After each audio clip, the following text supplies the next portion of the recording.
Hello, everyone joining us in person and via Zoom. Good evening and welcome to this panel discussion hosted by #Generation in collaboration with Verite Research and the Sri Lanka Press Institute. Fact-checking is unfortunately not quite a priority for many people, despite the growing need for it to be a daily practice. Disinformation, as well as misinformation and malinformation, have fueled crisis situations the world over and here at home.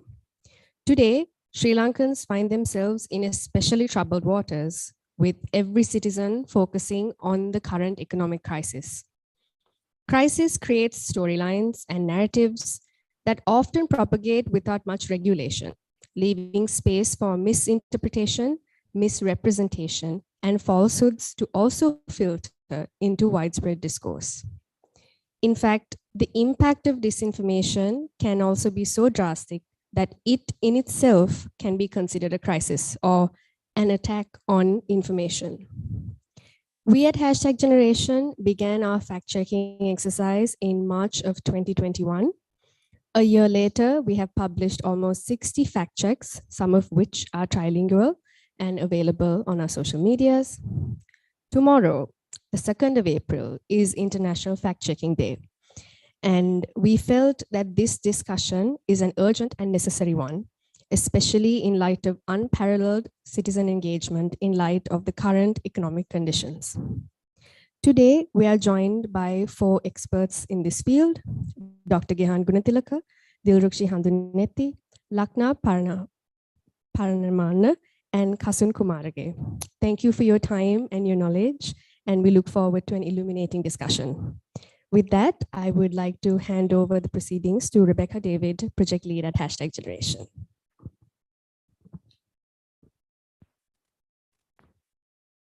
Thank you, Sarita, and warm welcome to all of you once again. So we have some line of presentations, and then we go into a time of panel discussion.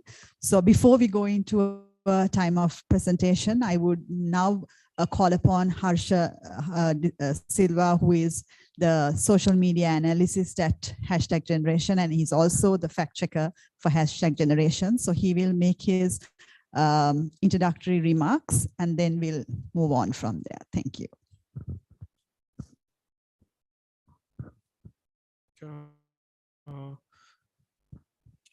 Thank you, Sarita. Thank you, Rebecca. So the fact-checking day is on April 2nd, and we were thinking about doing something for the International Fact-Checking Day. So we had kind of discussions among ourselves, doing something because it's very important, and we started almost over a year ago. And also when we're thinking about that, there are Sri Lankan other organizations who are doing fact-checking, and we reach out to SLPI, Verite. So why we do the good things alone, we bring out people to fight against disinformation. So we reach out to them, and we think about doing a kind of a big event more than this, but eventually all the troubles and everything that's going around the country, and also the power cuts, all those minimize this event to this kind of a small event where we have presentations from Verite and SLPI, and kind of a panel discussion. And also it's very important because the priorities of the society today are not fact-checking because of the power, the gas shortage, and then everything. The event will go in kind of a bilingual event where the presentations done in English and Sinhala are kind of bilingual. And the first presentations will be done by Verite Research, where they outline the trends of disinformation and their fact-checking work. And then the SLPI will do a kind of a summary about what they have done, what they have seen throughout the last year. At #, me and my colleagues have done almost, as Sarita said, 60 fact checks, where we especially focused on what goes in social media. And also we were able to publish all of them in Sinhala, but we tried much as possible to do in Sinhala and Tamil because everything goes in social media doesn't have a kind of a specific language, because it comes in Sinhala, sometimes in English, sometimes in Tamil. For a important example where we have seen that the COVID disinformation that was spread all around the world now translated into Sinhala and spreading within our communities. So I'll invite Verity Research now and hand over my mic to Rebecca. Okay. Verity.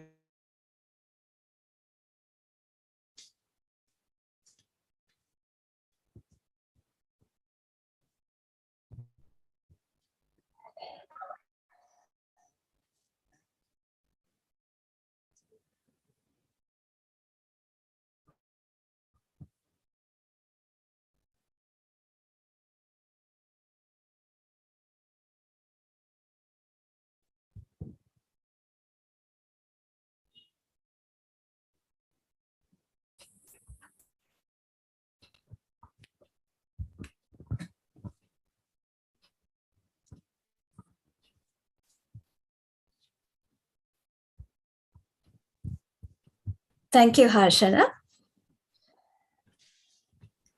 සුබ සන්ධ්‍යාවක් ඔක්කොටම මම රතිකා වෙරිටේ research ආයතනය විසින් පවත්වාගෙන යන factcheck.lk කණ්ඩායමේ පර්යන්තයේ සහකාර කළමනාකරණීය විදිහට තමයි මම කටයුතු කරන්නේ. ඉතින් ඒ වගේම අද මාත් එක්ක ඉන්නවා අපේ factcheck.lk කණ්ඩායමේ කළමනාකරණීය මහෞෂධි. ඉතින් අපි අද hashtag පරපුර සහ ශ්‍රී ලංකා පුවත්පත් ආයතනය සමග ඔබත් එක්ක එකතු වෙන්නේ හර්ෂණ කලින් කිව්වා වගේ ජාත්‍යන්තර කරුණු පරීක්ෂා කිරීම දිනය නිමිති කරගෙන. ඉතින් මේ අවස්ථාවේදී අපි බලාපොරොත්තු වෙනවා ඇත්තටම ප්‍රධාන මාතෘකා දෙකක් ඔස්සේ අද කතා කරන්න. ඉතින් එතනදී පළවෙනි මාතෘකාව මම හඳුන්වලා දුන්නොත් අපි පෙන්වලා දෙන්න කැමති කරුණු පරීක්ෂා කිරීමේ ක්‍රියාවලියේ වැදගත්කම මොකක්ද කියන එක. විශේෂයෙන්ම මේ දේශපාලන ක්ෂේත්‍රය තුළ තියෙන වැරදි තොරතුරු, දුස්තොරතුරු ඒවත් එක්ක ඊට ඉදිරිව අපි කටයුතු කරගෙන යද්දී කරුණු පරීක්ෂා කිරීමේ ක්‍රියාවලියේ භූමිකාව මොකක්ද? ඇයි කරුණු පරීක්ෂා කිරීමක් කියන එක අවශ්‍ය වෙන්නේ? ඒකේ වැදගත්කම මොකක්ද කියන එක ගැන අපි පළවෙනියෙන්ම කතා කරන්න බලාපොරොත්තු වෙනවා. ඒ වගේම තමයි අපි මේ ශාස්ත්‍රයේ රැඳිලා ඉන්න කාලය අතරතුර අපිට අවබෝධ වෙලා තියෙන දෙයක් තමයි මේ දේශපාලන ශාස්ත්‍රය තුළ දකින්න තියෙන දුස්තොරතුරු ප්‍රචාරය වෙන ආකාරය බැලුවාම අපිට විවිධ රටාවන් ඒ සම්බන්ධයෙන් දකින්න ලැබිලා තියෙනවා. ඉතින් මේ රටාවන් මොනවද කියලා හඳුන්වලා දෙන්න මේ ඉදිරිපත් කිරීමේ දෙවැනි කොටස විදිහට අපි අද බලාපොරොත්තු වෙනවා. තව කියන්න කැමති කරුණක් තමයි මේකෙදි මේ අද පළවෙනි මාතෘකාව සිංහල භාෂාවෙන් මම ඉදිරිපත් කරනවා. ඒ වගේම දෙවැනි මාතෘකාව ඉංග්‍රීසි භාෂාවෙන් ඉදිරිපත් කරන්න මහෞෂධි බලාපොරොත්තු වෙමින් සිටිනවා. ඉතින් ඇයි කරුණු පරීක්ෂා කිරීමේ ක්‍රියාවලියක් අවශ්‍ය වෙන්නේ? මොකක්ද ඒකේ වැදගත්කම? ඉතින් මම හිතන්නේ අපි හැමෝම දන්නවා ජනතාව විදියට ඔබත් මමත් අපි සියලු දෙනාම අද තොරතුරු විශාල ප්‍රමාණයක් සමග අපිට ගනුදෙනු කරන්න වෙලා තියෙනවා. විශේෂයෙන්ම අර මුලින් සඳහන් කරා වගේ වර්තමාන අර්බුදකාරී තත්ත්වය බැලුවාම මේක මම හිතන්නේ තවත් වර්ධනය වීමක් අපි මේ අවස්ථාවේදී අපිට දකින්න ලැබෙනවා. ඉතින් මේ විදියට තොරතුරු විශාල ප්‍රමාණයක් එක්ක අපිට ගනුදෙනු කරන්න වෙනකොට අනිවාර්යයෙන්ම අපිට ඇතිවන ගැටලුවක් තමයි අපි කොහොමද මේවා ඇත්ත නැත්ත කියන එක තෝරලා බේරලා ගන්නෙ. ඒක අපිට බොහොම අමාරු කාර්යයක් වෙනවා. සත්‍ය තොරතුරු මොකක්ද? සත්‍ය වසන් කරලා තියෙන්නේ කොහෙද? සත්‍ය විකෘති කිරීමක් තියලා තියෙන්නේ කොහෙද? ඒ වගේම තමයි මුළුමනින්ම වැරදි ප්‍රකාශ මොනවාද? ඉතින් මේ විදිහට විමසිල්ලෙන් බලලා තේරුම් ගන්න එක මම හිතන්නේ අපිට අද ගොඩක් අමාරු කාර්යයක්.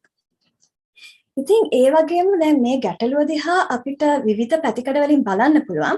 ඉතින් එහෙම බලනකොට අපිට පෙනී යන තවත් දෙයක් තමයි දැන් ලෝකේ ගොඩක් රටවල් වගේ ශ්‍රී ලංකාවේ දේශපාලඥයින් තමන්ගේ විවිධ දේශපාලන අරමුණු ඉටු කරගන්න වැරදි තොරතුරු නිර්මාණය කිරීමට පෙළඹෙනවා. ඒ වගේම තමයි එහෙමත් නැත්නම් වැරදි තොරතුරු අරගෙන අතිශයෝක්තියෙන් ප්‍රකාශ කිරීමට ප්‍රචාරය කිරීමට ඒ අය යොමු වෙනවා. මේ ගැටලුවේම තියෙන තවත් පැතිකඩක් තමයි මාධ්‍ය විසින් බොහෝ වෙලාවට මේ විදියට සිදු කෙරෙන ඒ වැරදි ප්‍රචාරයන්, වැරදි ප්‍රකාශයන් සත්‍යභාවය විමසීමකින් තොරව ඒ විදිහටම මාධ්‍ය හරහා වාර්තා කරනවා. ඉතින් මෙතනදී ඇතිවෙන ප්‍රතිඵලයක් තමයි දේශපාලකයන් සහ උසස් බලධාරීන්ට හැකියාවක් ලැබිලා තියෙනවා කිසිම ආකාරයක වගවීමකට ලක් වෙන්නේ නැතුව වැරදි ප්‍රකාශ මාධ්‍ය හරහා ප්‍රචාරය කරන්න. ඉතින් ඒ වගේම තමයි මෙතනදී වෙන තවත් ප්‍රතිඵලයක් ඇතිවන තවත් ප්‍රතිඵලයක් තමයි මේ විදිය නිවැරදි නොවන තොරතුරු සමාජයට යද්දී සමාජ මතය කියන එක ගොඩනගන්නේ මෙන්න මේ නිවැරදි නොවන වැරදි තොරතුරු මත පදනම් වෙලා. ඉතින් එතකොට මහ ජනතාව නිවැරදි නොවන සනාත නොවූ තොරතුරු විශ්වාස කරද්දී ඒ අයට බැරිව යනවා වැඩදායී විදිහට ප්‍රජාතන්ත්‍රවාදී ක්‍රියාවලියට සම්බන්ධ වෙන්න. ඉතින් මේක අපි ගොඩක් දුරට දකිනවා. ඇත්තටම මේකේ ප්‍රතිඵලය මැතිවරණයක් පවත්වලා මහජන නියෝජිතයන් තෝරාපත් කරගන්න යන අවස්ථාවේදී. මොකද එතනදී බුද්ධිමත් තේරීමක් සිදු කිරීමට තරම් අවශ්‍ය දැනුම සහ අවබෝධය මහජනතාවට නැත්නම් ඒ ආකාරයේ බුද්ධිමත් තේරීමක් සිදු කරන්න ඒ අයට බැරිව යනවා. ඒ අයට අපහසු වෙනවා. ඉතින් මේ ගැටලුවට විසඳුමක් විදිහට තමයි ඇත්තටම වර්තමානයේ සහ හැම කාලෙදිම මේ කරුණු පරීක්ෂා කිරීම කියන මේ ක්‍රියාවලිය අවශ්‍ය වෙන්නේ සහ වැදගත් වෙන්නේ. ඉතින් මෙතනදී ශ්‍රී ලංකාවේ ජනතාවට නිවැරදි තොරතුරු මේ ආශ්‍රිතව ලබා දෙන අරමුණින් තමයි ඒ කාර්යයට සම්බන්ධ වෙන්න 2018 අපේ පාර්ලිමේන්තය factcheck.lk පාර්ලිමේන්තය අපි ආරම්භ කරේ.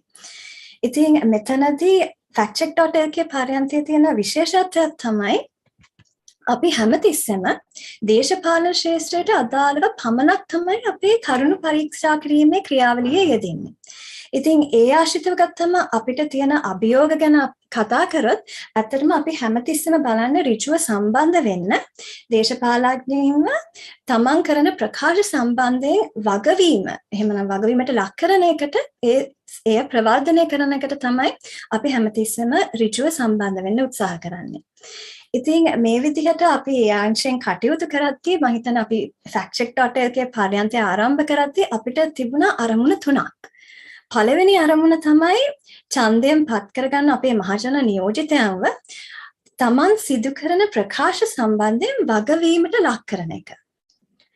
ඒ වගේම තමයි අපිට තිබිච්ච දෙවෙනි අරමුණ මහජනතාවට තමන්ට වැදගත් කියලා හිතන මාතෘකා සම්බන්ධයෙන් නිවැරදි සත්‍ය මත පදනම් වූ තොරතුරු තමන්ට පහසුවෙන්ම ළඟා වෙන පුළුවන් ආකාරයකට පවත්වාගෙන යන එක. සහ තුන්වෙනි අරමුණ අපේ පාර්ලිමේන්තයට තිබුණ සහ දැනටත් අපේ අරමුණක් වෙන ඒක තමයි ජනතාව සහ මාධ්‍ය අතර මේ කරුණු පිරික්සීමේ ඒ ක්‍රියාවලිය ප්‍රචලිත කරලා ඒ ආශ්‍රිතව සංස්කෘතිය බිහි කරලා ජනතාව වඩාත් තමන් අසන දේ සම්බන්ධයෙන් තමන් දකින දේ තොරතුරු සම්බන්ධයෙන් විමසිල්ලෙන් යුතුව තොරතුරු පරිභෝජනය කරන තැනට යොමු කරන එක. ඉතින් මම කලින් සඳහන් කරා වගේ මේ ක්‍රියාවලිය යෙදෙද්දී අපිට දකින්න ලැබිලා තියෙන විශේෂයෙන්ම දේශපාලන ශාස්ත්‍රය තුළ යම් දුස්තරතුරු ප්‍රචාරය වීමේ තිබිච්ච යම් රටාවන් එහෙම නැත්නම් පැටර්න්ස්. ඉතින් ඒ ගැන වැඩිදුර විස්තර කරන්න මම මේ වෙලාවේ ආරාධනා කරන සිටිනවා factcheck.lk කණ්ඩායමේ අපේ කළමනාකාරිනිය මහෞෂධි පීරිස්ට. මහෞෂධි. Thank you, Radhika, for taking us through why fact-checking is important and factcheck.lk's role in this sphere. So at this juncture, I would actually like to borrow a useful analogy that was coined by media analyst Lanka to describe who fact-checkers are. He said to consider fact-checkers as lifeguards. They're very helpful when they're on duty and they can help you from drowning, but they can't be everywhere. So when there is no lifeguard on duty, how do you assess the waters? Are the waters safe to get into, or are they too dangerous to get into? So similarly, we need to ask ourselves this question and keep our guards up before we read, share, or believe in a piece of information, especially when it comes to claims made by political and public figures. In our work at factcheck.lk in the last 4 years, we have identified some recurring key patterns of disinformation that has been relied upon by political and public figures when making public statements. And the recurring nature of these patterns, it runs the risk of further polarizing and dividing the country's political landscape along ethno-religious and political ideologies. And factcheck.lk has published many fact checks countering and debunking public statements that fall within these patterns, some of which I will take you through today. The key takeaway here is that the next time you are to read, share, or even trust statements made by political and public figures, we encourage you to read between the lines, identify any one of these patterns, and if so, you should approach with caution. Question the source, take your steps to cross-check and verify the facts and figures, or you can simply send your claim to us to have it fact-checked for you. So now diving into these patterns. The first pattern is playing into prejudice. With this pattern, I want to highlight the disinformation spread by politicians targeting minorities.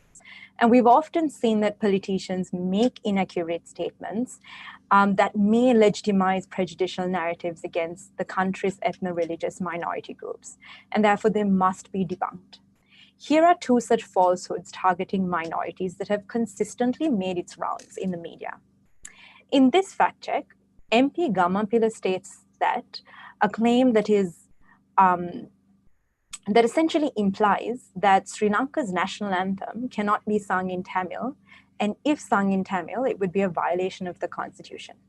However, our fact check shows that both Sinhala and Tamil have equal constitutional status as national and official languages. The constitution is published in all three languages. The constitution does not give primacy to any language or officially published version for its interpretation or use, unless in certain specific cases. So based on these facts, the MP's claim is false. Because if we were to follow the MP's logic, any person can equally claim that only the Tamil version of the national anthem is constitutional. And in the next fact check, MP Gamampila also makes a claim that is widely believed among some segments of the population. That is, the Sinhala population is declining and it is under threat of extinction by the rapid growth of the Muslim population. Now, in our fact check, we used the very data that the MP had provided to check his claim. And the detailed calculations can be found on our website if anyone is interested. But based on these calculations and the MP's own data, it shows that Sri Lankan Moors accounting for 12% of the total population could only happen, if at all, in 50 years and not in 10 years. And second, if the Moor population is to catch up to the Sinhala population, it would only happen in about 1,000 years, more specifically in 3082. So the math definitely showed us that it does not allow for the Sinhala population to become extinct. And moving on to our next pattern, the blame game. In this pattern, I will specifically speak on the blame game with regard to the economic crisis Sri Lanka is going through currently, with focus on how politicians pass blame on Sri Lanka's mounting debt, a topic that everyone is keen on today. Is it the former Rajapaksa government? Is it the former Yahapalana government? Is it the present government that stands to blame for the mounting debt? But instead of assigning blame to any one government, it is important to take a look at the facts before us. Here we have two fact checks. The first one, Minister Gunawardena claims that Sri Lanka's debt rose much faster in between 2015 and 2019 than over the 10-year period before that, which is between 2004 and 2014. And we found this to be false. In fact, Sri Lanka's debt grew less between 2015 and 2019 than in the 2004 to 2014 period. And something to note regarding why he's inaccurate is that the minister has mainly come to his conclusion using an inappropriate method to compare debt increases. And this inappropriate method of comparing debt is constantly used by politicians to make self-congratulatory statements. So on this, Verite has in fact done an insight on demystifying increases in Sri Lanka's debt. So if anyone's interested, you can find that on Verite Research's website. Moving on, we also have a fact check on MP John Siniviratne, who makes a similar claim that it was during the former government that Sri Lanka's foreign debt increased enormously.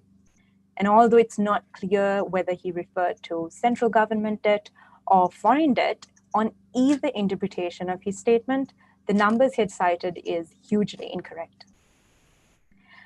So this next pattern specifically focuses on the false sense of security and success that certain public officials and politicians have created during the COVID-19 pandemic, with repeated falsehoods amplified in the media. So the first pattern is we witnessed this during the pandemic, especially during the second wave of the COVID-19 pandemic, was a false sense of security regarding the country's COVID-19 transmission status. Both the chief epidemiologist and also the Director General of Health falsely reassured the public that Sri Lanka did not have community spread level of transmission in the country at the time they made these statements. And our fact checks crossed these claims against the definitional criteria that had been provided by the WHO. And we also evaluated the ratio of the number of PCR tests to COVID-19 cases based on MOH data and also our world in data. And none of these substantiated any one of the claims made by these officials.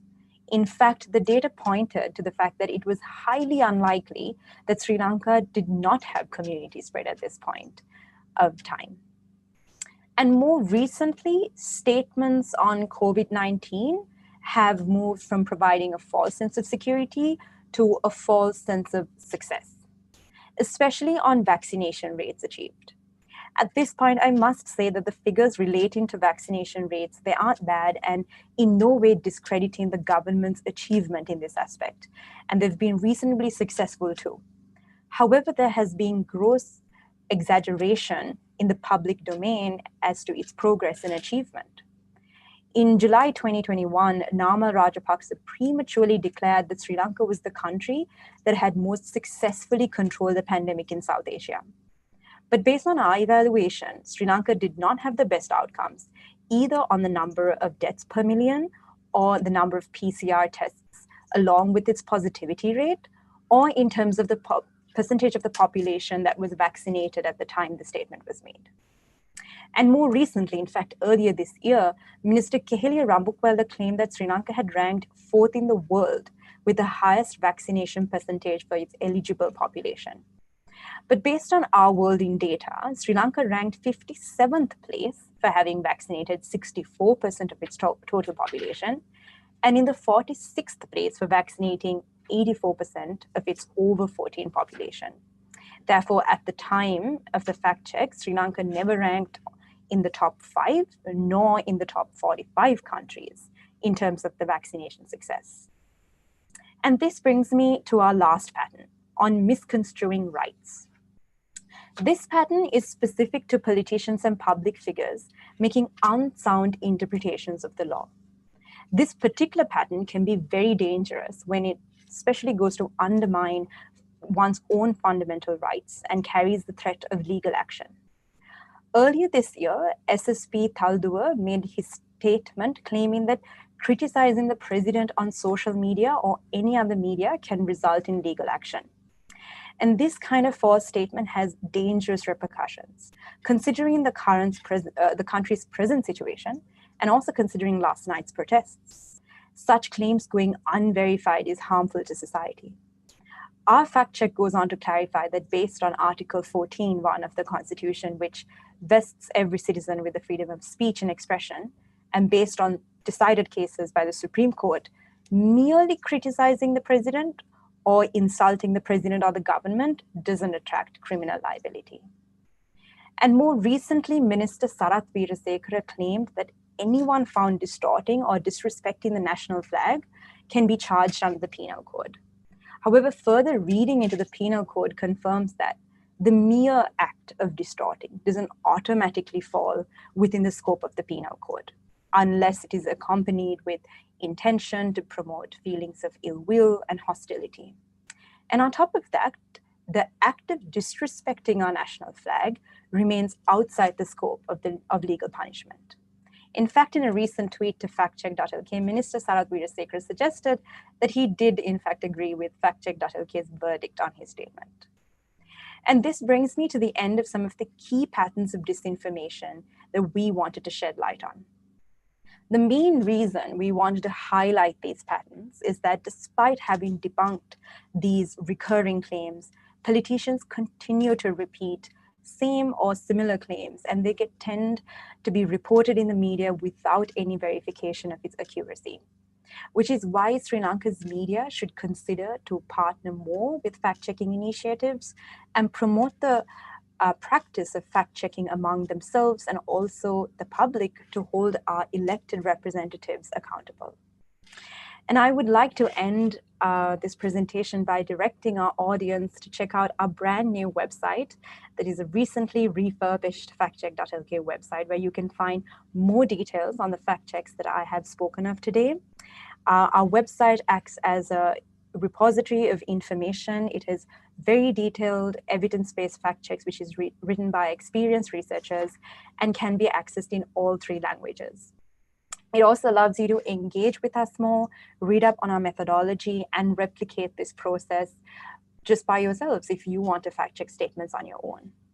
So this brings me to the end of our presentation. Thank you very much, #Generation, for having us, and over to you guys.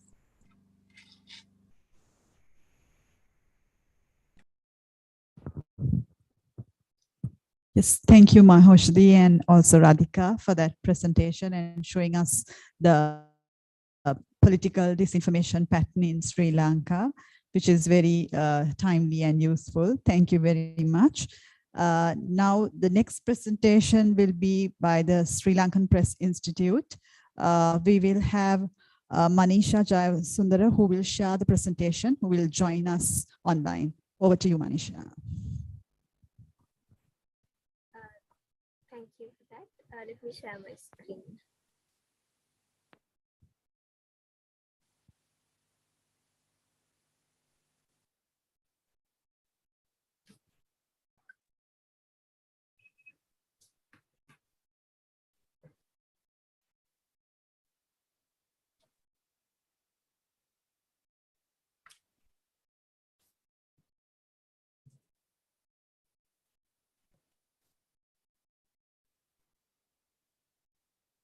Thank you, #, for having us.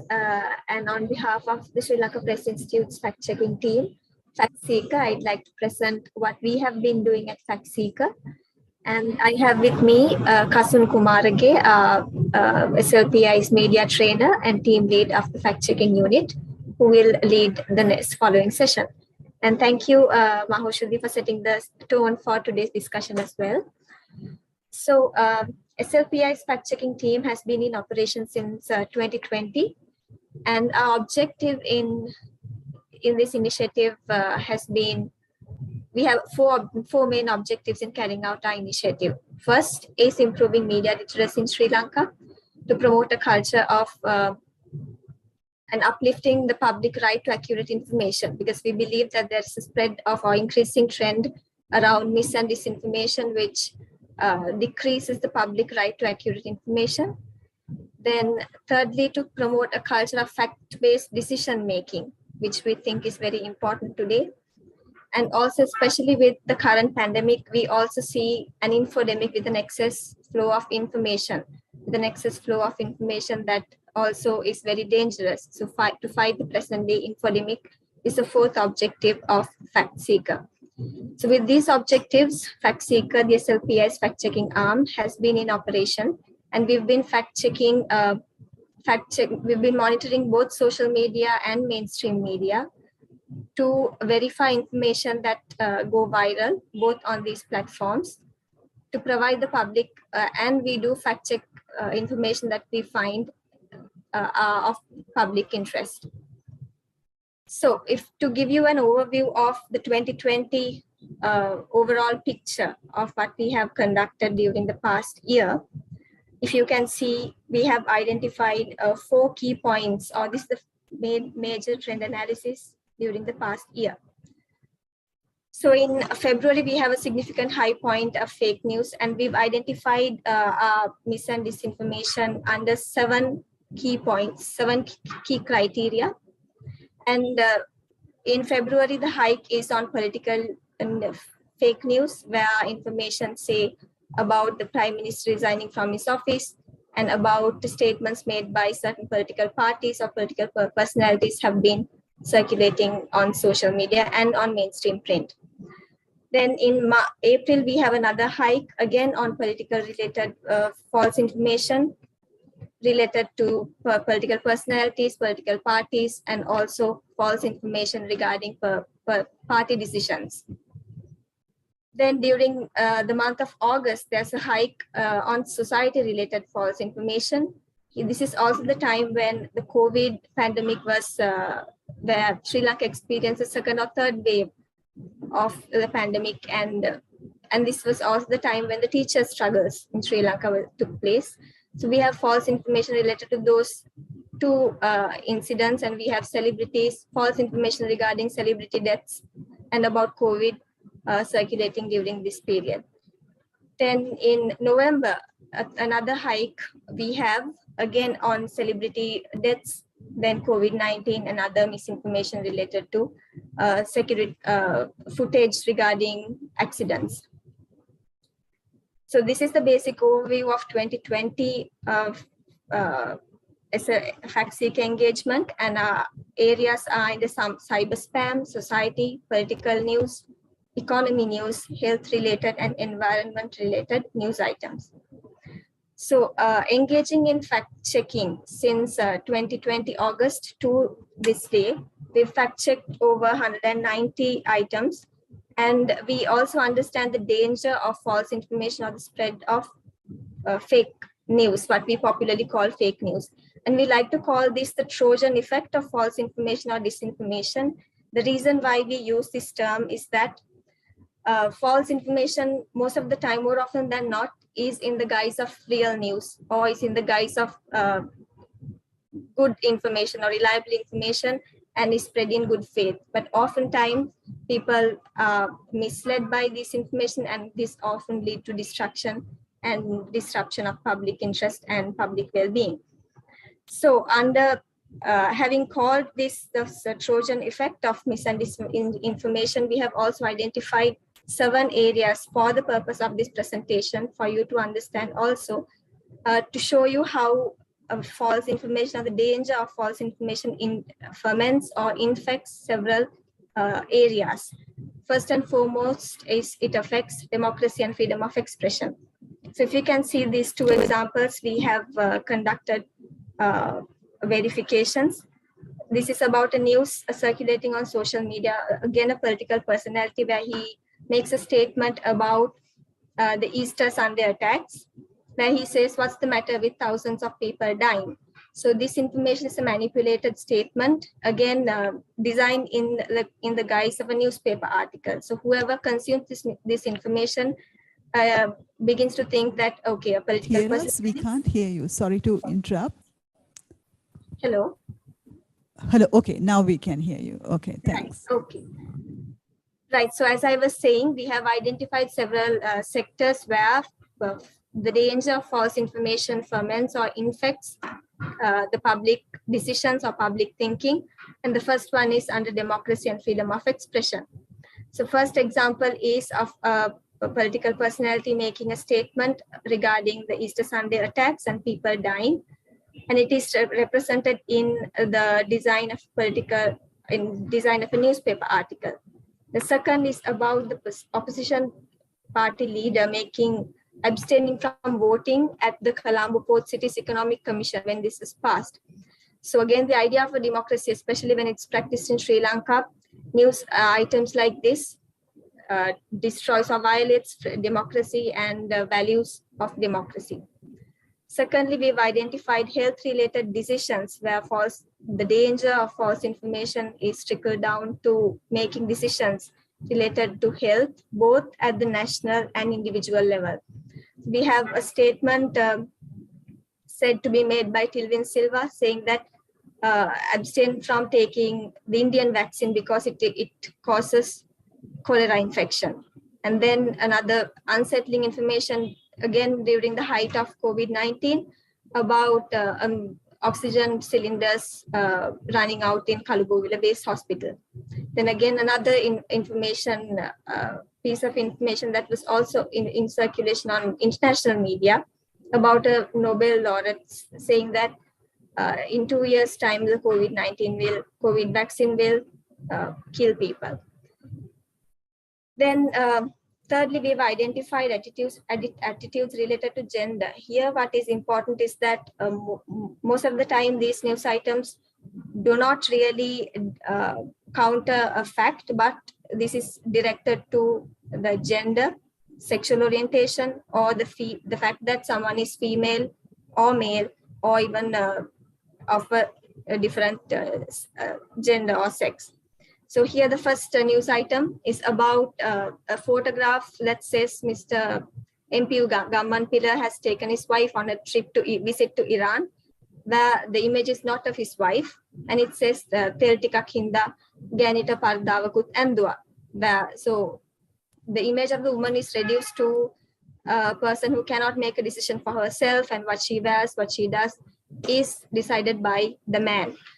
The second is about a pregnant mother being infected with COVID-19, and the fact that she was infected was because she attended a party to celebrate the fact that celebrated the fact that she was with child. So next is inclusive governance, where we have identified false information disturbing or disrupting communal harmony and internal peace. We have this statement said to be made by MP Bhima Ratnayaka saying, if the Kartik court is banned for Muslims, then judicial council leadership for monks should also be withdrawn. The next is about the Pfizer vaccine, saying that it leads Sinhala Buddhist mothers to go sterile. So news like this disrupts inclusive governance or disturbs internal harmony. One of the other important area that we've identified through fact-checking is environmental activism. This was during environmental destruction was a hot topic in Sri Lanka, but we also saw a trend of social media engagement where significantly foreign images from different countries, like say Amazon or other rainforests, were posted saying that this is a picture from Sri Lanka, or say a location in Sri Lanka, and then also associating it to the governing party. So when the real need or the real activism around the environment activism was that people should be aware of these destructions, by creating a trend like this, the real purpose of environmental activism was defeated. And last, in 6th point, we've identified online security and cyber security. I'm sure most of you have been victims for this, where personal data and the personal information get infected or hacked, say through WhatsApp, Facebook, or other messaging. Then scientific thinking, another area that gets fermented is the ability to critically think or scientifically make decisions. Information like this, where people will not say engage in critical information consumption, like become able to make decisions scientifically, are examples here. So in this way, we've identified that the danger of this and misinformation also has effects to the news media industry, where the credibility of the news media industry is defeated by a way of increasingly defeating the purpose of news media products. And we are conscious about this fact as well. And we believe that this initiative also helps people consume or consume verified information, ensuring their right to accurate information. So FactSeek also operates on social media and web platforms. We also do fact check for you if you request us to conduct fact checks. These are web platforms and social media platforms. I'd like to end the presentation on behalf of SLPI here. Thank you.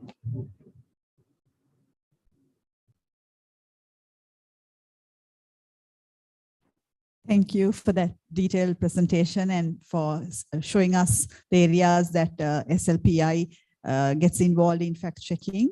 Now we have our keynote speaker, who is a special guest. He will join online. He will be delivering the keynote for us. He's Bebers Osak. He is the director for International Fact-Checking Network.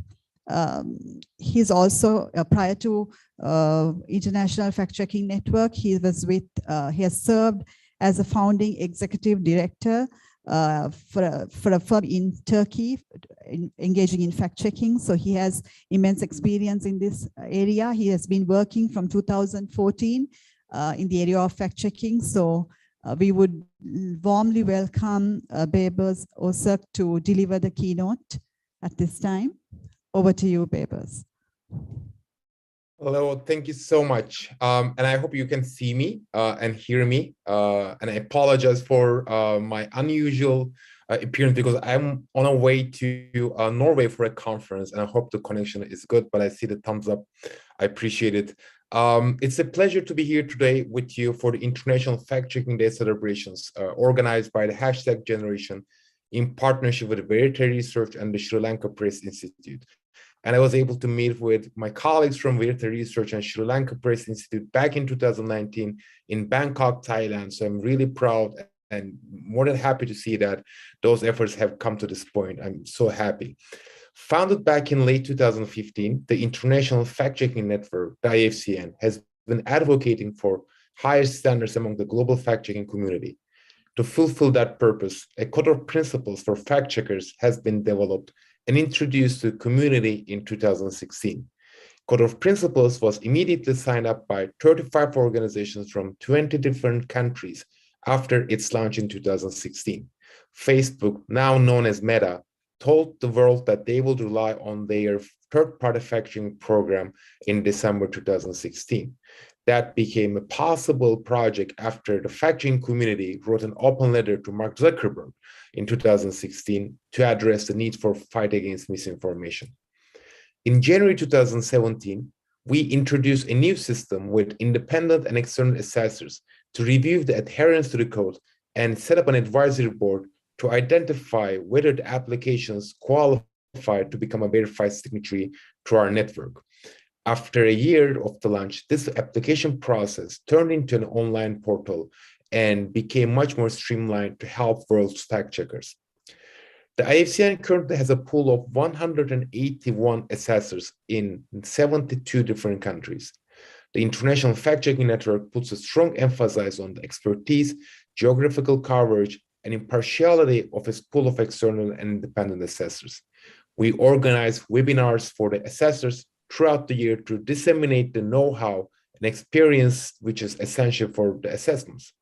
The detailed and comprehensive guidelines for the assessors provide the people that are familiar with the work of the fact-checkers with a guidance on the interpretation of the code, as well as good examples and red flags to provide context.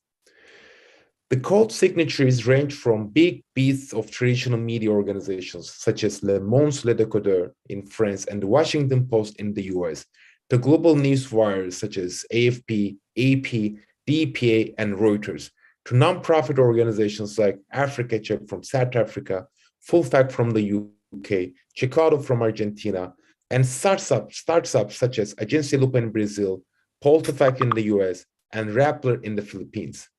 As the list of signatures has grown, so has the diversity of news and political environments in which they work. Some operate in what are effectively one-party states and others in multi-party systems. In the last couple of years, not only has the global fact-checking community has grown, but the horizons of fact-checking, of the practice of fact-checking have grown as well. Today, compared to the mid-2010s, fact-checkers specialize and provide professional services in a variety of areas to some of the largest technology platforms. Google, Meta, Line, TikTok, WhatsApp, and YouTube are among the platforms that feature fact checks on their various products and services in different capacities. They range from surfacing fact checks to users, to work with fact checkers in professional and commercial capacities, to help the readers to have better context on the content they are consuming on those platforms. Fact checking is growing, but it's also evolving.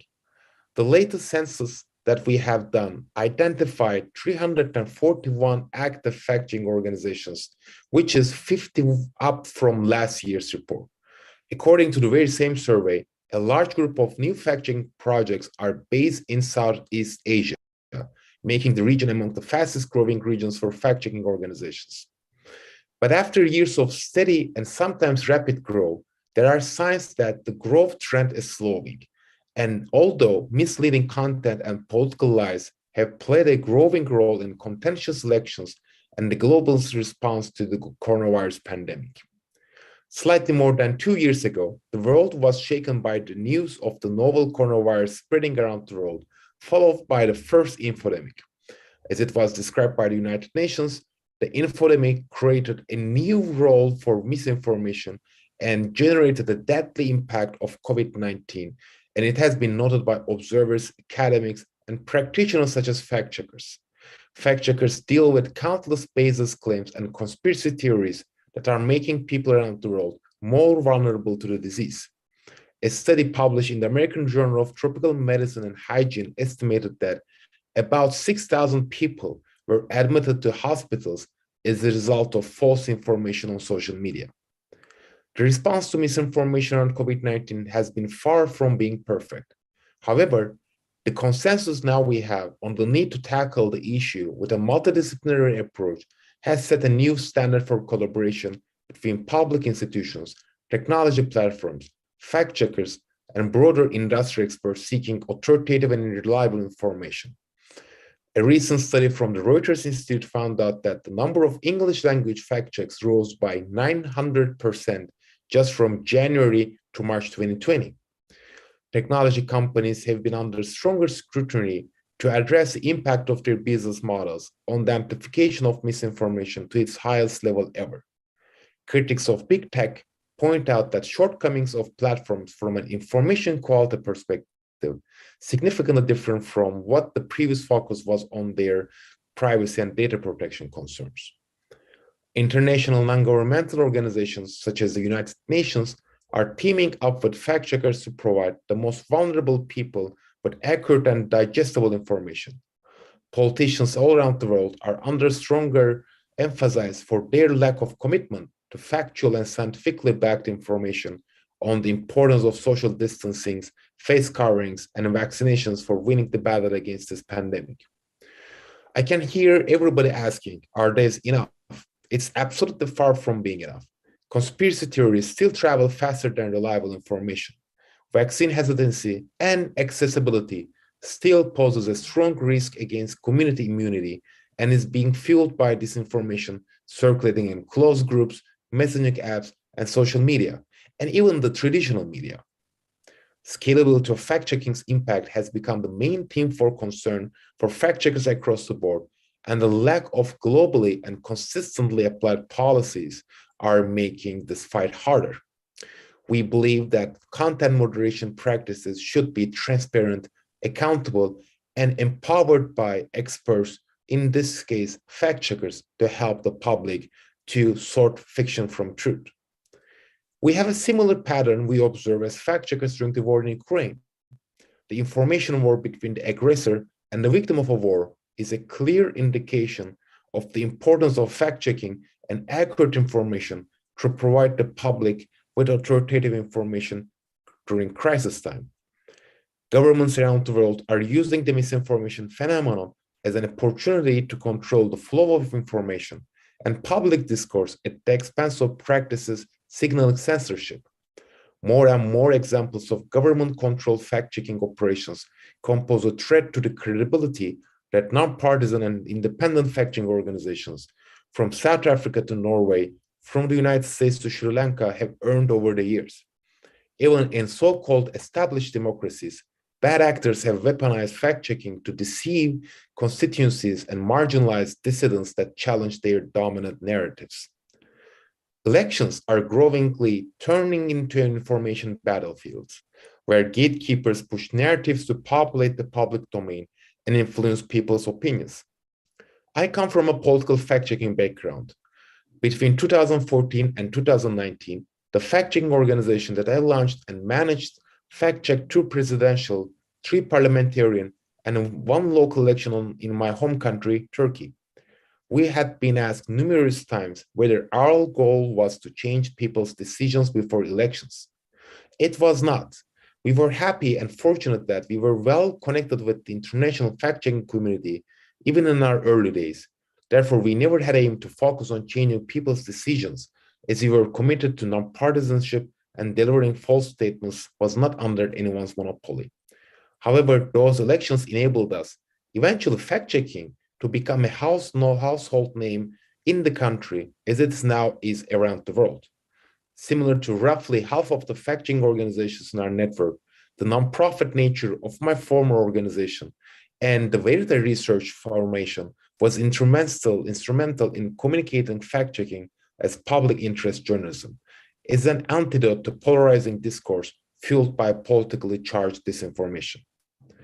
Fact-checking today is at the intersection of accountability journalism and technology, serving the people through multi-layered publishing. We raise statements of politicians. We sometimes notarize the authenticity of all sorts of multimedia, and we put our credibility at stake while doing both. Health institutions and intergovernmental organizations have turned their eyes into fact-checkers to seek help in communicating factual information with people vulnerable to coronavirus misinformation. Authoritative and accurate information have become essential to address vaccine hesitancy and conspiracy theories targeting people's health. This crucial supply of factual information comes with a certain degree of commitment to excellence in reporting and trustworthiness of our mediums of supply as suppliers of such information. The relationship between fact-checking and technology is now more intertwined than ever given the growing demand in fact-checking by tech companies, which more or less act as our modern town halls for public discourse and connectivity. Freedom of speech and expression, as the most sacred values of our civilization as humankind, is questioned through the testing of freedom of reach on those platforms, and we intuitively resort to regulation as a means to filter out bad information. There is a golden opportunity in front of us as the advocates of accurate public discourse, since we have more reasons to be cautiously optimistic for the future of the internet. The understanding that misinformation can cause real-life harm has been established, and no credible objection has been raised against that. The acknowledgement of fact-checking as a public service is clearly represented in the increase of partnerships between fact-checkers and industry stakeholders, which are now at a record high. Technology around structured data provides new opportunities for fact-checkers to create sustainable business models to keep providing this public interest service in the years and decades ahead. As we transform into a growingly professionalizing cohort of fact-checking organizations, our responsibility to help the community to be stronger and sustainable. As the director of the International Fact-Checking Network, I thank you for organizing this gathering today to bring like-minded people of Sri Lanka to discuss these topics and surface bright ideas to tackle those challenges. I recognize that the stakes are higher in Sri Lanka, and fact-checking is an essential tool to hold the powerful to account and help the people to access better information. I strongly encourage everyone to honor nonpartisanship and transparency in these efforts, as fact-checking is supposed to be an added speech over the ongoing discourse, but one with a commitment to facts and accuracy. Wishing you all the best in your journey as fact-checkers in the region, and celebrate your International Fact-Checking Day. Thank you.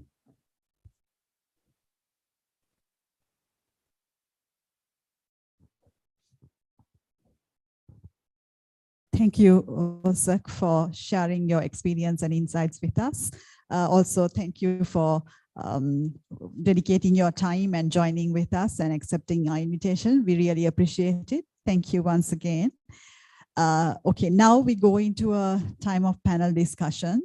We are done with the presentations for the day. So I would now call upon the panelists. We have 3 panelists with us here physically, and we have 1 panelist who will join online. So we have with us this evening, Dr. Gehan Gunatilaka. He is an attorney at law, also the senior partner at Lex AG. So we are really glad to have you here, Dr. Gehan. We also have Dilrukshi Handanetti, who is a senior journalist who has been helping us with various events. She's also the executive director of Center for Investigating Reporting. Also, she's the co-convener of South Asia Women in Media. We have with us Lanka Pranamana. Lanka is a fact checker Sri Lanka Bureau FP. She is also an experienced journalist who has experience over 15 years in journalism. We have Kasun Kumarage, who will be joining us online. Kasun Kumarage is a social communications specialist who is attached to Sri Lanka Press Institute. He's also the team lead for the Sri Lankan Press Institute fact-checking unit. So over to the panel. Looking forward for a fruitful discussion.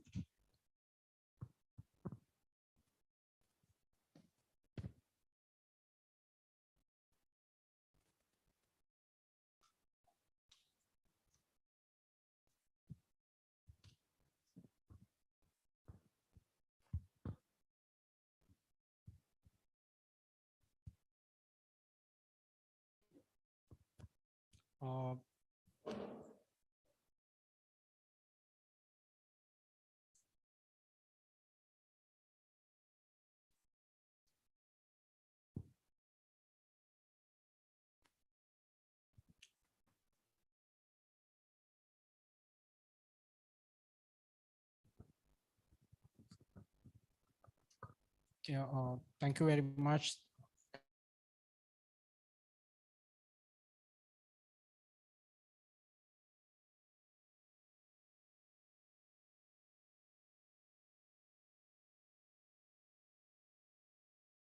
We have to reach out to medical officers or the government officials, different people. And we are in a situation where there's a crisis, ongoing crisis in a European state and also within the country, and also last 2 to 3 years where we have faced a pandemic. And when we look at the current context, we have seen a lot of disinformation throughout the last 2 years within the country where we have faced the pandemic, and also that disinformation threatened the decision making of people where that tend to, we have seen during the presidential election and then the parliamentary election. And also we have seen now there are ongoing protests where a lot of disinformation going through, where there's people come and say different stuff, different things.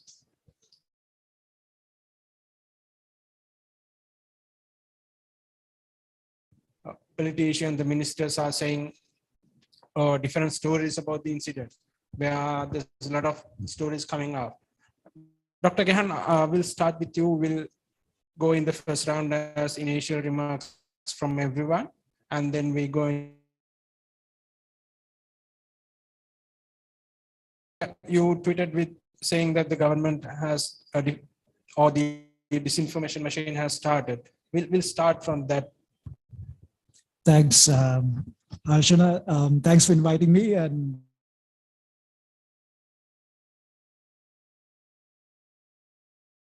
in this sort of disinformation landscape, right? So there's disinformation that ordinary users can produce. There's disinformation that media institutions can produce. And then there's, of course, disinformation that can be produced by state institutions and state actors.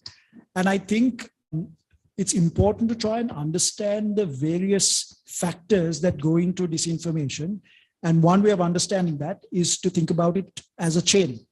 So in a disinformation chain, you would start with the instigators, the people who actually come up with the disinformation. These are the sources of disinformation.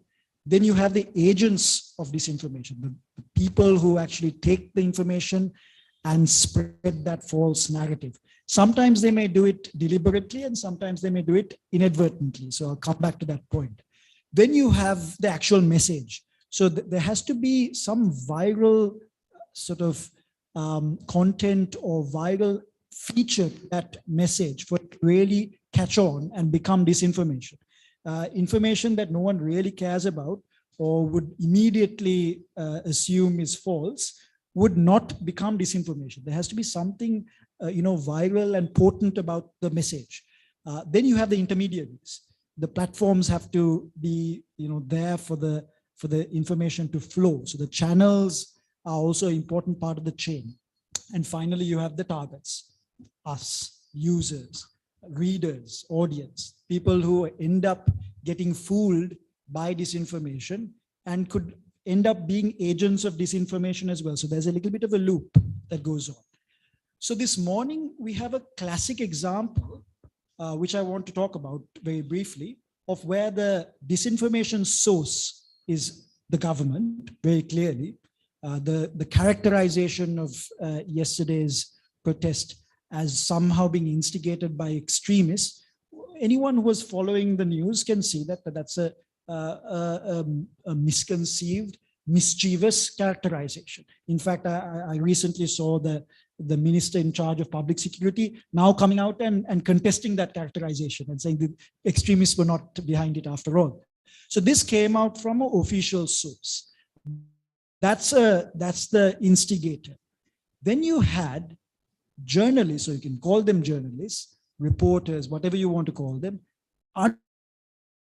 uncritically becoming agents of disinformation. Quote. So if you take a piece of disinformation and say, so-and-so actually said it, and then you report it as news, you can wash your hands of it and say, no, that person said it, so I'm quoting, that's all I'm doing.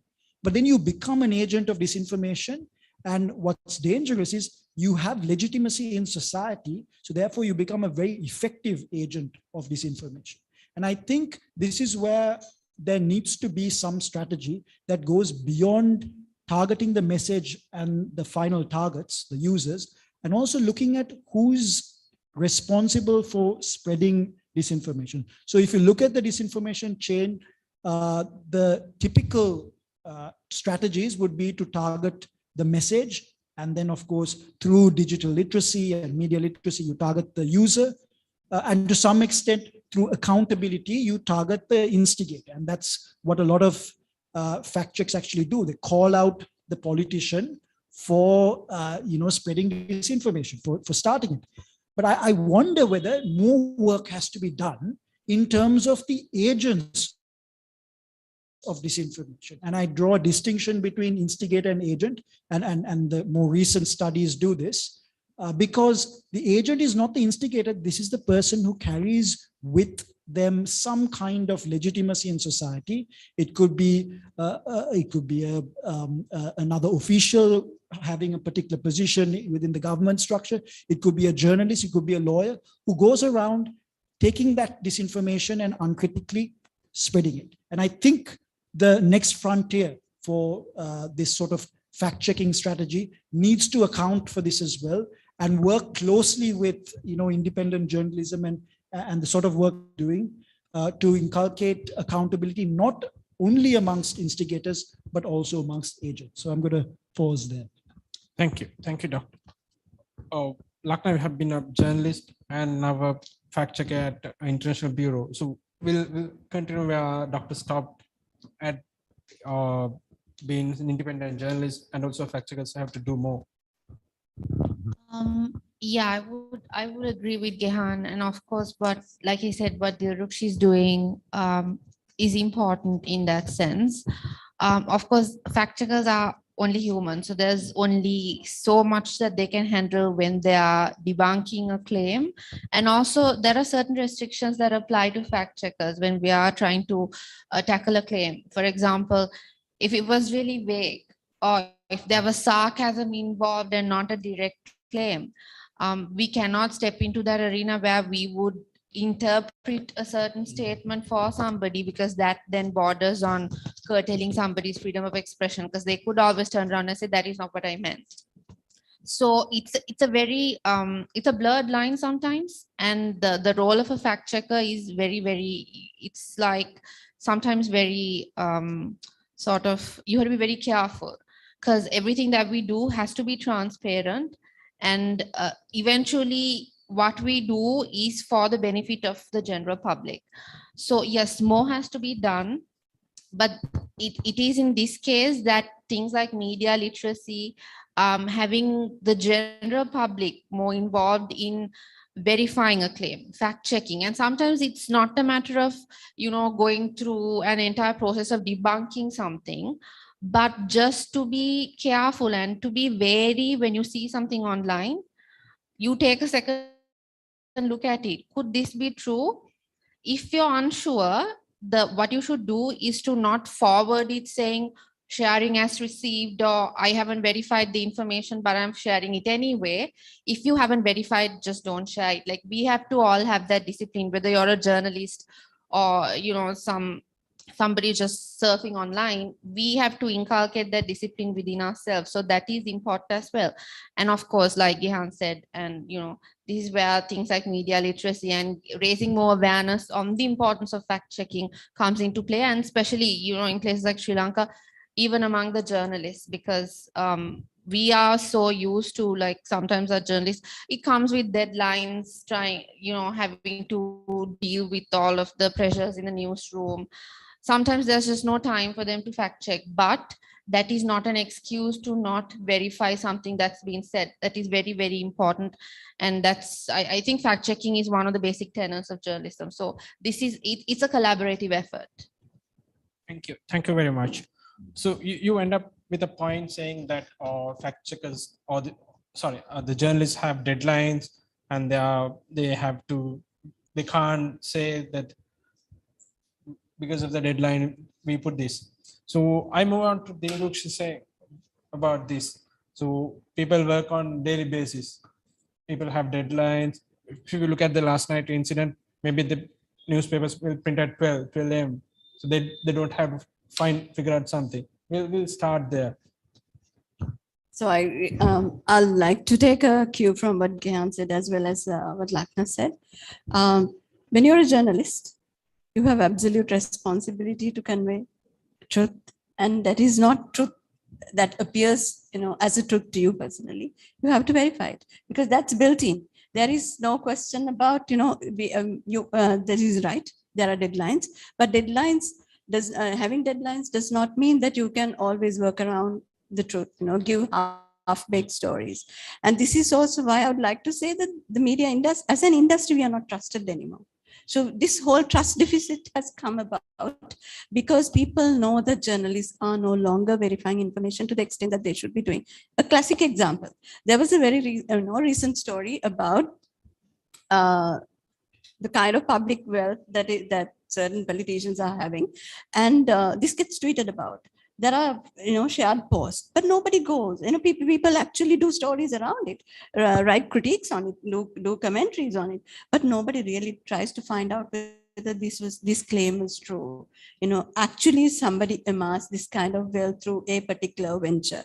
So when you leave people in that kind of suspense where information is such a blur, or the lack of it, you're really not doing your job right.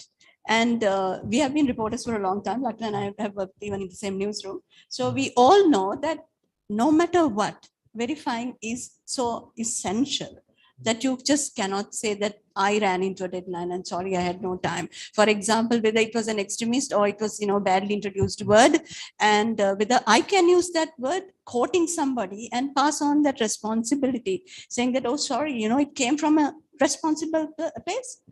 Responsible persons, there are spokespersons for organizations. They're supposed to be telling us the truth. But we also know the other side, or the downside, is that they will be presenting information that is beneficial to them. There will always be an angle to it. So if you get information from that kind of source, you definitely have the responsibility to go and verify that. I also believe that the newsrooms cannot say that we do not have fact checkers. Sorry, things have changed. This game has changed a lot. Newsrooms elsewhere in South Asia, they are having fact checkers, little units, individuals who are trained to verify. Why? Because given the infodemic, because of the fact that there is so much of fake information that's circulating, it's no longer possible for a newsroom to handle this, deadlines notwithstanding. So you need to have basic training, basic understanding of information literacy, be able to use digital tools, also use that other thing that we don't seem to be using, and which is called common sense. Right? There is a common sense approach to it as well. if something does not gel well. And if there was a context to that introduction of the word extremist, we are definitely duly bound to check why that word is getting mainstreamed. And are we going to be the people who are just mainstreaming it because it was somewhere there? And the other point I want to make is we also have to broad-based fact-checking, because fact-checkers can't be everywhere. They can't be doing this every day. We have a few fact-checking organizations here, and there is so much of misinformation. The volume is enormous, and everything is so important to the public, the kind of information.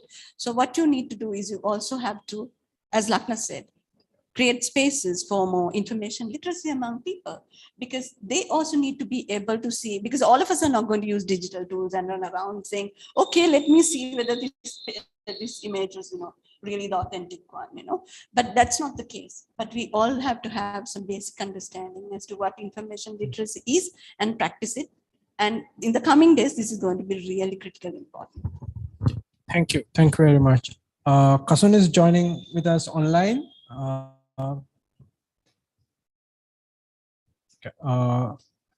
Kasun මම දිල්රුක්ෂි නවත්තපු තැනින් පටන් ගන්න කැමතියි. අපිට ගොඩාක් දුස්තොරතුරු තියෙනවා. අපිට එක දිගට තොරතුරු එනවා. හැබැයි අපේ ජර්නලිස්ට්ලාට වගේ ඩෙඩ්ලයින් ප්‍රශ්නයක් නැහැ. නමුත් අපි ඉක්මනට මේක පබ්ලිෂ් කරන්න ඕන. නැත්නම් මේකෙන් වෙන හානිය වැඩි. මොකද අපි සමහරවිට ෆැක්ට් චෙක් කරන්න යන කාලය වැඩි. හැබැයි මේ බොරුවට වචන දෙක තුනයි තියෙන්නේ. මේ අභියෝගය කොහොමද දකින්නේ? මොකද්ද මේකට දෙන්න පුළුවන් විසඳුම? Thank you, Harshana. මුලින්ම මම පොඩි කාලයක් අරගෙන මේ මුලින්ම පොඩි අගය කිරීමක් ඒ වගේම ස්තුති කිරීමක් කරන්න කැමතියි මේ වැඩේ අපි සංවිධානය කිරීම ගැන. මොකද අපි තනිව කටයුතු කරනවාට වඩා මම හිතනවා මේ වගේ මේ ශාස්ත්‍රයේ නියැලිලා ඉන්න අය එකතු වෙලා මේ වගේ සාකච්ඡාවක් ආරම්භ කරන එක ඉතාම වැදගත් කියලා. අනිත් කාරණේ තමයි මම හිතනවා අද වගේ දවසක විශේෂයෙන්ම අප්‍රේල් 1 වෙනිදා වගේ දවසක මේ වගේ කරුණක් කතා කරන්න ලැබීම එක විදිහකට හොඳ ආරම්භයක්. මොකද අපි දන්නවා මේක මේ දුස්තොරතුරු ඒ වගේම වැරදි තොරතුරු මේ අසත්‍ය තොරතුරු ගැන කතා කරද්දී අපිට සිද්ධ වෙලා තියෙනවා මේ නිරන්තරයෙන් මේ ගැන අවධානයෙන් ඉන්න. ඒ කියන්නේ හැම දවසක්ම අද වගේ තමයි අපිට ඉන්න සිද්ධ වෙලා තියෙන්නේ. ඉතින් ඒකත් එක්ක මම අපි කතා කරගෙන ආපු දෙයට එකතු කරන්න කැමතියි. ඇත්තටම ඔව් මම කලින් කියපු පැනලිස්ට්ලාගේ කතාවලටත් එකඟ වෙන ගමම නමුත් මම කියන්න කැමතියි මේකටත් අපිට ලක්නත් කිව්වා ලිමිටඩ් ටයිම් ෆ්‍රේම් එකක් තියෙන කියන එක. ඒක විදිහකින් මොකද ඇත්ත තොරතුරක් එන්න පරක්කු වුණාට ඒක ගැන ඇත්ත තොරතුරක් එන්න පරක්කු වුණාට ඒක සමාජයට බලපෑම ගොඩක් අඩු වෙන්න පුළුවන්. අසත්‍ය තොරතුරක් ඒක සත්‍යාපනය කළා මේක අසත්‍යයි කියලා කියන පරක්කු වුණොත් ගොඩක් වෙලාවට ඒක වෙන හානිය ඊටාම වැඩි. ඉතින් අපිට සිද්ධ වෙනවා පුළුවන් තරම් ඉක්මනින් මේ ඒ අදාළ කාරණය සත්‍යාපනය කරලා එහෙම නැත්නම් වැරද්ද නිවැරදි කරලා එක විදියකින් ඉදිරිපත් කරන්න.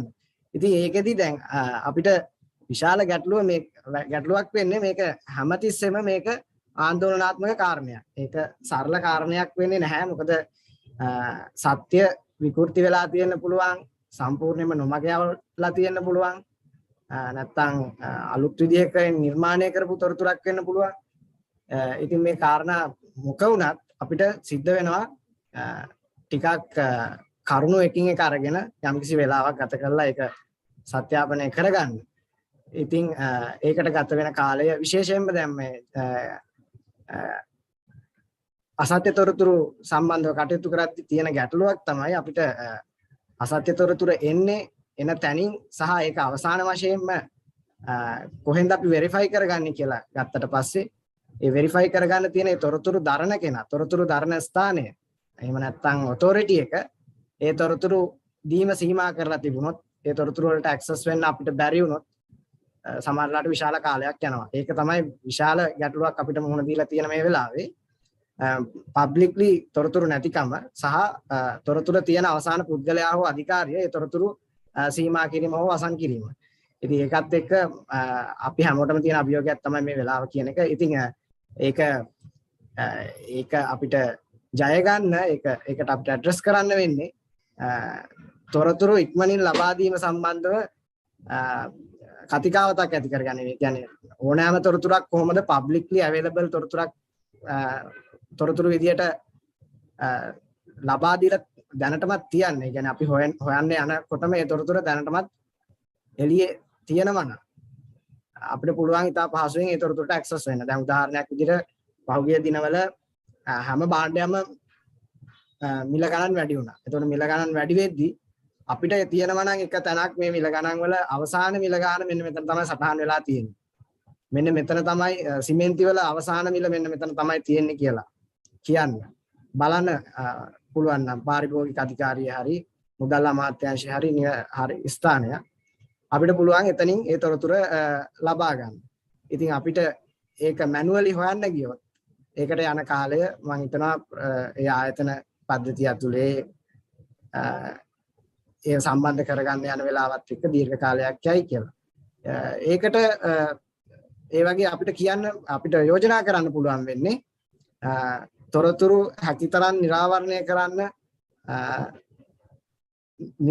කරලා තියන්න කියලා අදාළ අධිකාරි වලින් යම්කිසි ඉල්ලීමක් ඒ ගැන සාකච්ඡාවක් ගොඩනගලා තියෙන එක තමයි කියලා තමයි මම හිතන්නේ. ස්තුතියි Harsha. Kasun. So I'll take a point from Kasun where we have to reach out to the people who sometimes spread the disinformation, maybe the public officials, maybe the government, maybe the political authority. So Doctor, you always talk about state-sponsored disinformation or the mechanisms or the machines or their propaganda. So when fact checkers have to reach out to sometimes they say something, but we have to quote it. We even doubt about it. So how fact checking will be successful in that process? Thanks, Harshada. I want to echo something that Kasun said, that this is actually a very important discussion that we're having, because we're bringing different entities that engage in fact checking into one discussion. And I think the only way to deal with disinformation in Sri Lanka is for us to put our heads together. And I think Lakna also mentioned that you can't have fact checkers do everything. It's an uphill battle, because we all know that the research confirms that disinformation travels faster than the truth. So getting our heads together and figuring out who does what in terms of tackling various links in this disinformation chain is actually important. So there may be organizations that focus on the message and contest the message through counter messaging. There'll be organizations that work on driving accountability. Like many of Verity's fact checks are focused on politicians and public officials, and therefore you drive accountability and you make it costly for an official to actually start disinformation, because they're open to embarrassment and criticism, and that's the only way you really get people to think twice before spreading it. Then there are organizations that are also working on the intermediaries, engaging tech companies. I mean, Factum has just launched a sort of process to try and build a code of conduct for tech companies. I think this is really important. And then you're tackling that element of the link. So the question I had was, who's dealing with the agents? And I think that's a really tough one, because it takes a lot of work in the journalism field and in broader sort of accountability across officials to make it costly for them to quote disinformation. It's not the same, because all you're doing is quoting someone else. So if society doesn't hold you to account for that, I mean, there's really no incentive to stop that, because at the end of the day, a lot of journalists that I speak to about why they do what they do, they say they need to break the story, right? If I don't break the story, someone else will break the story. And that's the incentive structure. So I don't have a good answer to that problem. And I think that's where I would say in all the links, we need to figure out how to deal with that. Thank you, Dr. Gehan. So you mentioned about working together. So Lakna comes from an international bureau which do fact check all over the world and who have journalists all over the world in different places. And we have, even I have reached you personally on certain stuff that was shared in online platforms in different languages, but now translated into singular. So what collaborative work can be done to mitigate this threat? So Harshana, if I talk about AFP in itself, you mentioned the fact that we notice disinformation and misinformation that circulates globally, which are then trickled into local social media platforms. We see the same thing in our fact checking, the kind of claims that we come across.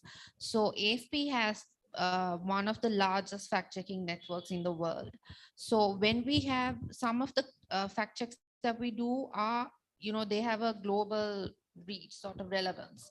So then we do work with other bureaus, and we have the upper hand in that sense because we can reach out to our bureaus and the journalists in those bureaus to be able to, fact check a claim or a story or verify a picture, sometimes an image.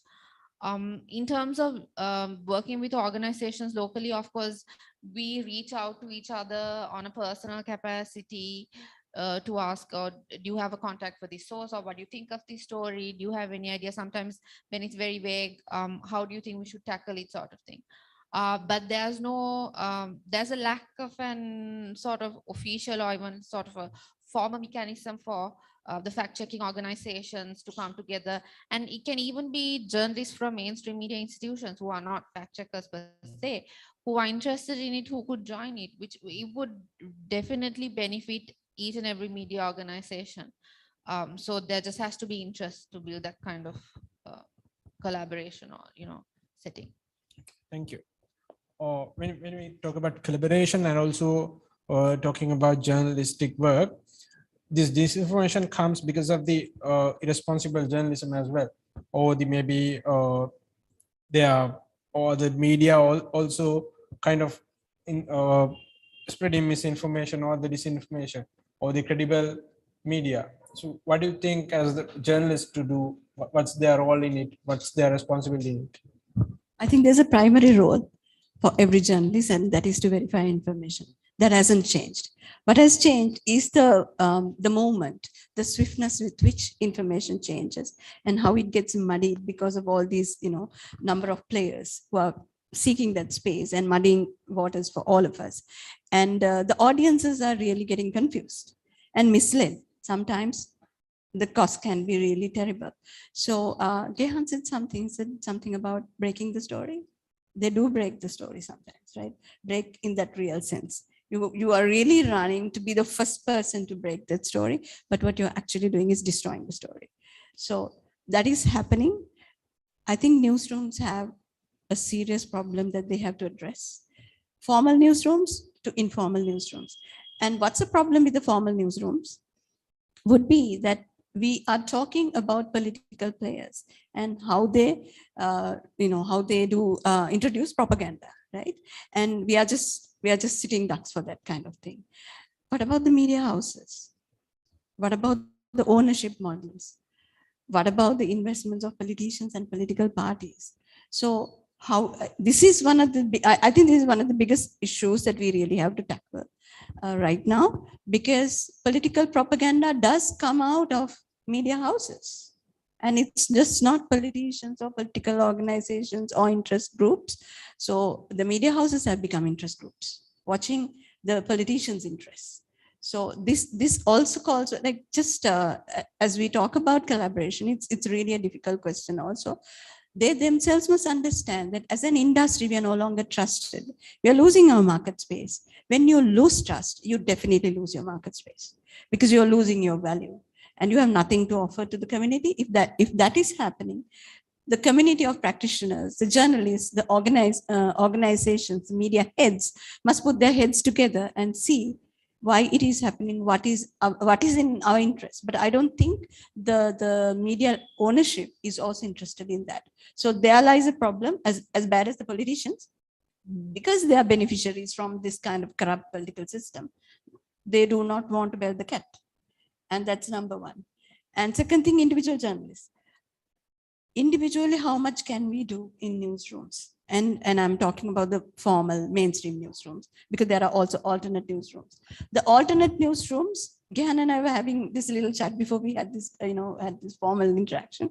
Who is a journalist? Who can actually responsibly place information in the public domain? We do know the so-called, tagged journalist with that information department ID is supposed to be a journalist. They make a hell of a lot of mistakes. They mislead the public. But also there are others who have never had any formal training about news gathering and dissemination. And that's a serious problem. And you have them in the thousands. So we have two sets of people at least. Those who come from the formalized, more mainstream kind of mechanism, and those who are out there. But they're all pushing information out. And we do not know how to verify, how to check, who's telling us the truth.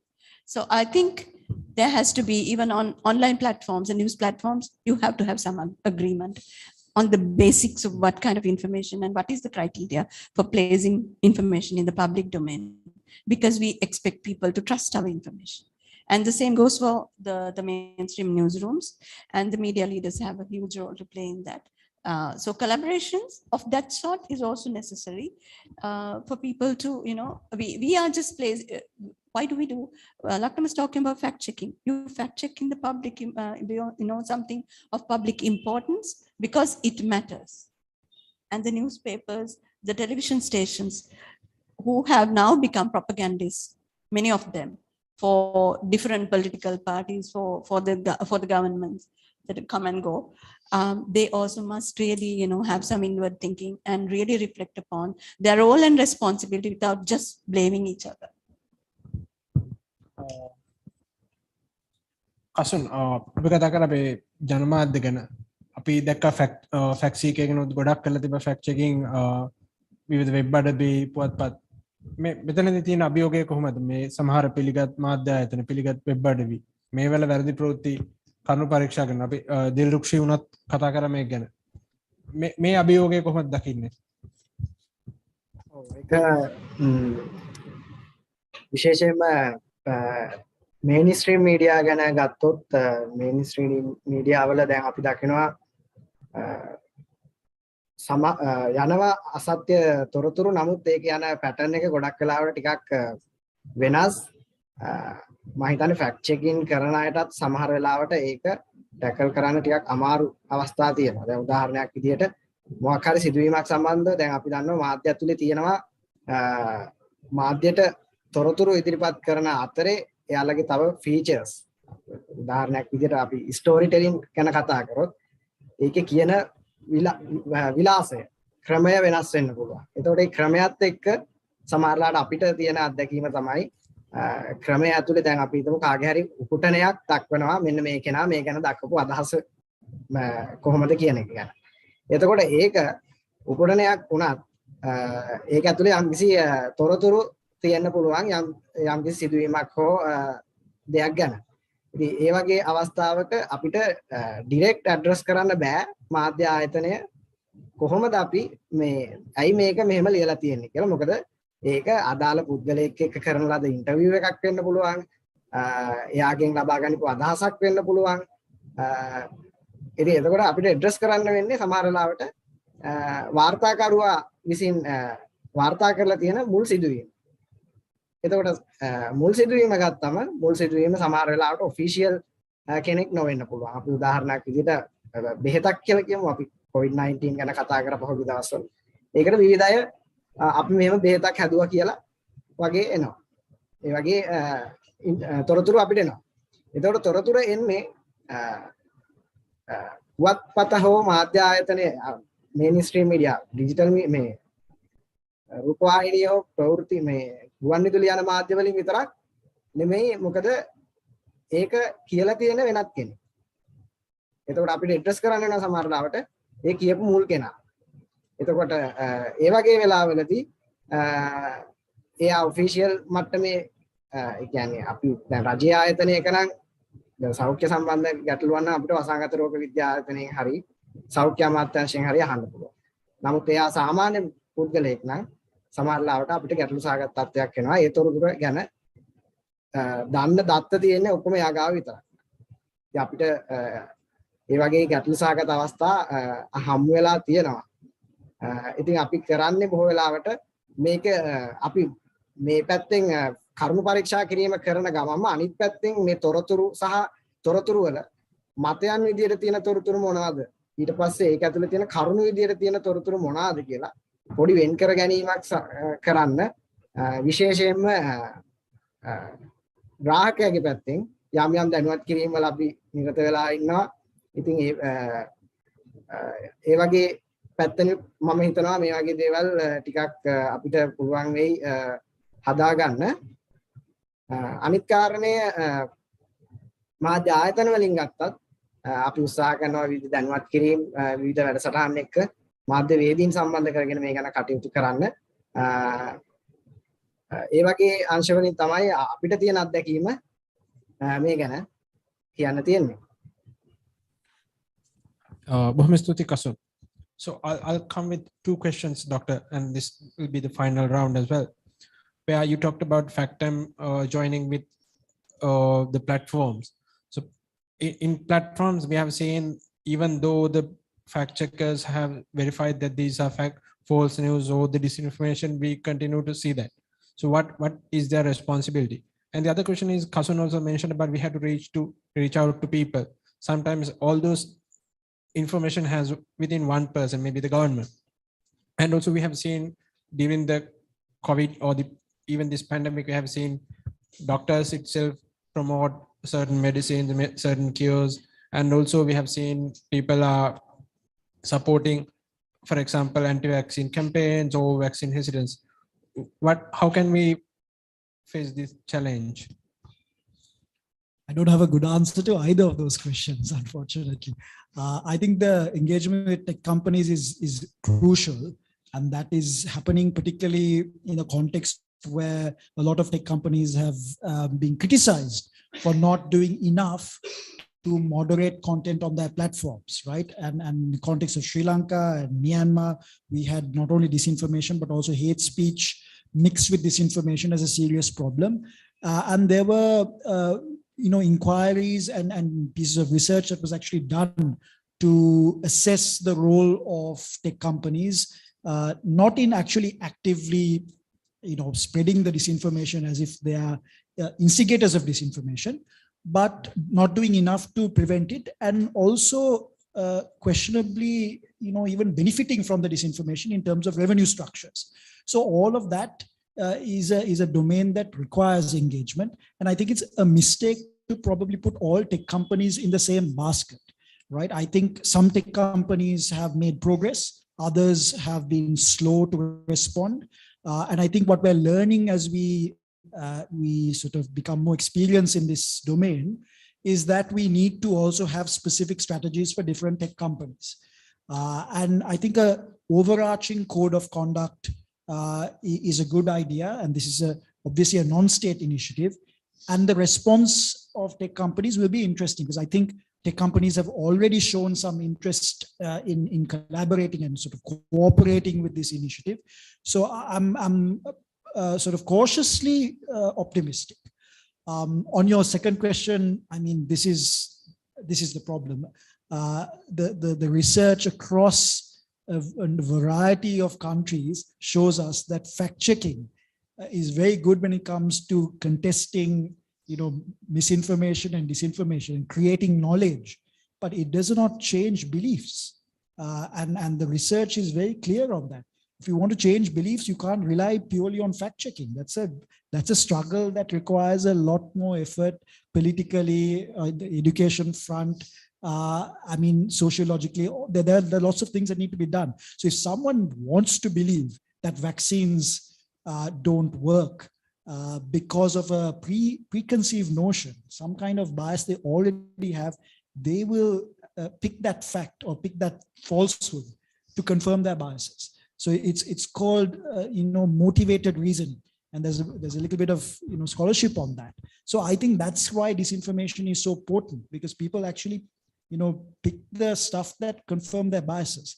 So if you contest it with facts, not everyone is going to change their biases. They'll just ignore the facts and then continue along. And the examples of, elections in the US, elections in France in 2017, particularly around statistics on immigration, it showed that even with fact-checking, people still voted for the right-wing politicians that peddled those false statistics. So I think we need to also know the limitations of fact-checking and combine it with other initiatives that deal with some of those biases. So one last question, Dr. You mentioned about hate speech, and also in the Veritas presentation, they also mentioned about prejudices or maybe the blame game. When it comes to hate speech, we have seen ethnicities, religions are related, and also this disinformation targeted people's emotions. What can we do about that? Again, I don't think fact-checking is going to deal with prejudices. They will reveal prejudices. They'll reveal the trends that I think Mahoshadi spoke about, that you see these prejudices emerging, but fact-checking alone is not going to do that, because some of these prejudices are much more deep or deeply entrenched in society. And without a much broader transformative project, you're not going to deal with those prejudices. So I think it's important to do fact checking, because you can stem the flow of disinformation and hate speech, but hate flows from, deeper rooted problems with, people believing that countries belong to them, these entitlement complexes, having all these phobias, having exceptional status in society. All these things are much deeper drivers of prejudice. And I think that while fact-checking is important to drive the process of fighting this off and revealing it, it's not going to necessarily address those deep cleavages. Thank you, Doctor. So Lakna, I come to you as a practitioner of fact-checking or a practical person on that. So we ask ordinary people to do not share this or check this, verify this. But every person in the time or in this period doesn't have that time to do that. I mean, even we saw it last night or the previous days, people sharing, but that even though we say don't share, people do share. And also sharing has two things where people get to know the information, maybe the verified information, also sharing. So when we stop them, so they will also stop that flow as well. And as fact checkers, we say to stop the flow, don't share. So how can an ordinary citizen do a fact check in a quick time?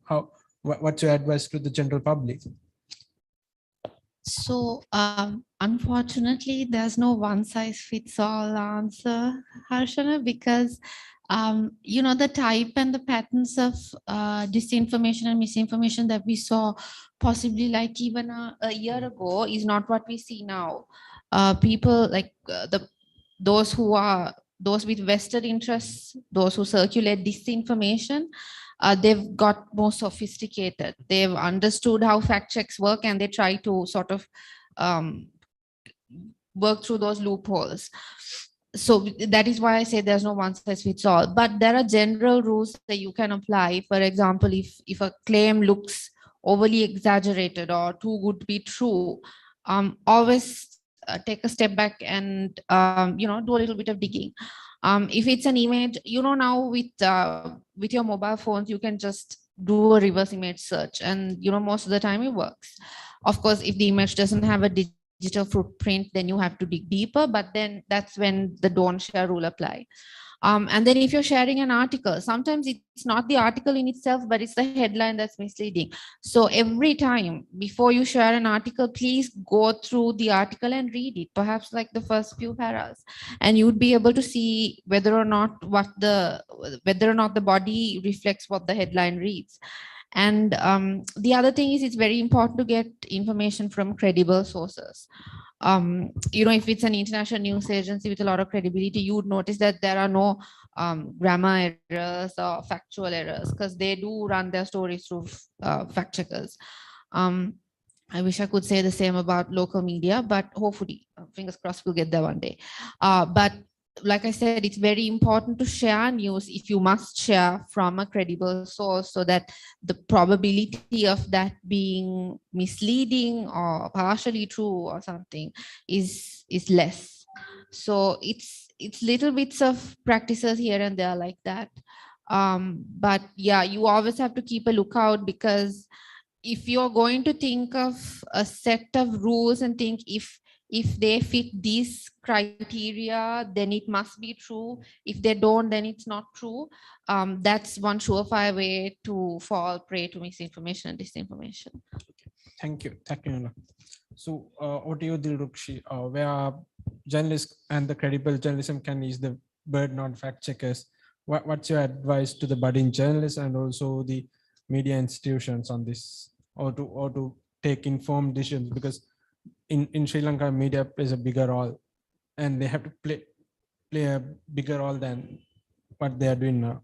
I guess it's really up to the media institutions to come together and really have, some kind of discussion as to what they could be doing, because they are losing their credibility.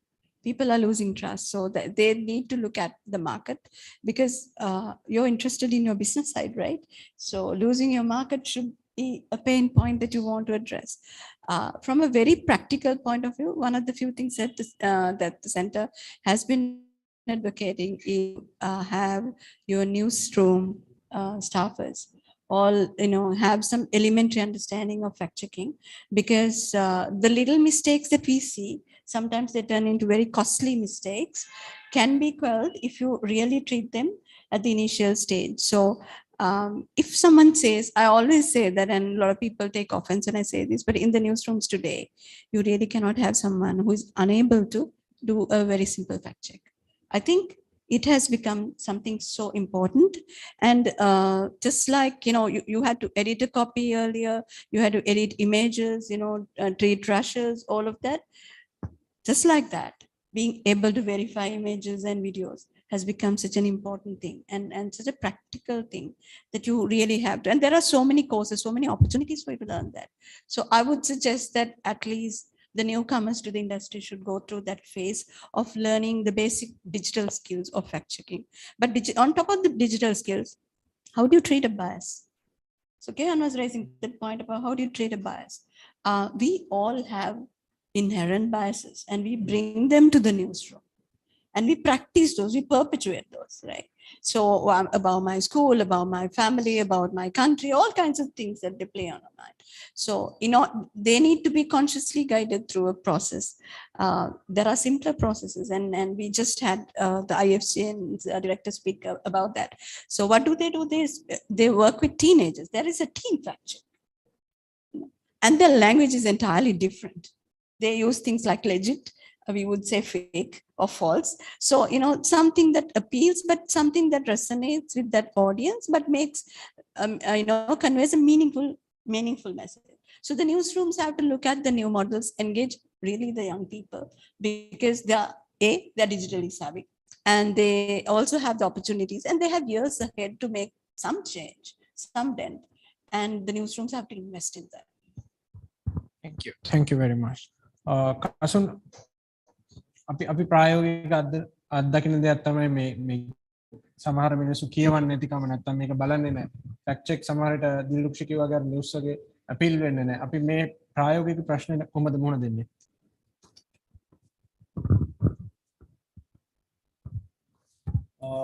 Kasun අපිට ඇහෙන්නේ නැහැ. ප්‍රශ්නේදීත් අපි දැන් කලින් කියුණා වගේ දැන් අපි දන්නවා ගොඩක් මෙතන ටිකක් කියවුණා මදි කියලත් මට හිතෙනවා සෝෂල් මීඩියා එක්ක දැන් අපි දන්නවා තොරතුරේ මූලාශ්‍රය කොතන වුණත් ඕක අවසාන වශයෙන් ගොඩක් වෙලාවට හොමාරු වෙන්නේ සෝෂල් මීඩියා එක ඇතුළේ. එතකොට සෝෂල් මීඩියා එකට ආවට පස්සේ මේක අපි හිතනවට වඩා සෑහෙන්න වේගකින් සහ සෑහෙන්න ප්‍රමාණයකින් මේක හොමාරු වෙනව දකින්න පුළුවන්. දැන් උදාහරණයක් විදිහට ගත්තොත් social media users ලා ගත්තොත් ලංකාවේ අපේ 2021 වාර්තාව අනුව ඉන්නවා ජනගහනය 138ක් විතර. එතකොට මේ 138 මෙහෙම තිබුණට social media එක ඇතුලේ කතා වෙන දේ මම හිතනවා මේ ගොඩක් එළියට යනවා වැඩි මොකද ගොඩක් අය තොරතුරු ග්‍රහණය කරගන්න ප්‍රධාන විදියක් විදියට මේක පාවිච්චි කරන නිසා. ඉතින් ඒකෙදි කලින් දිරුක්ෂි කිව්වා වගේ ඩිජිටල් මාධ්‍ය සාක්ෂරතාවය කියන එක වැදගත් වෙනවා. කොහොමද අපි මේ දේවල් ආවට පස්සේ ෂෙයා කරන්න කලින් අපිට කරන්න පුළුවන් පොඩි ස්ටෙප් එකක් දෙකක් විතරක් මතක තියාගන්න පුළුවන් නම් හැම කෙනෙකුටම ඒක මම හිතනවා වැදගත් වෙයි කියලා ඩිජිටල් මාධ්‍ය සාක්ෂරතාවයේ පැත්තේ.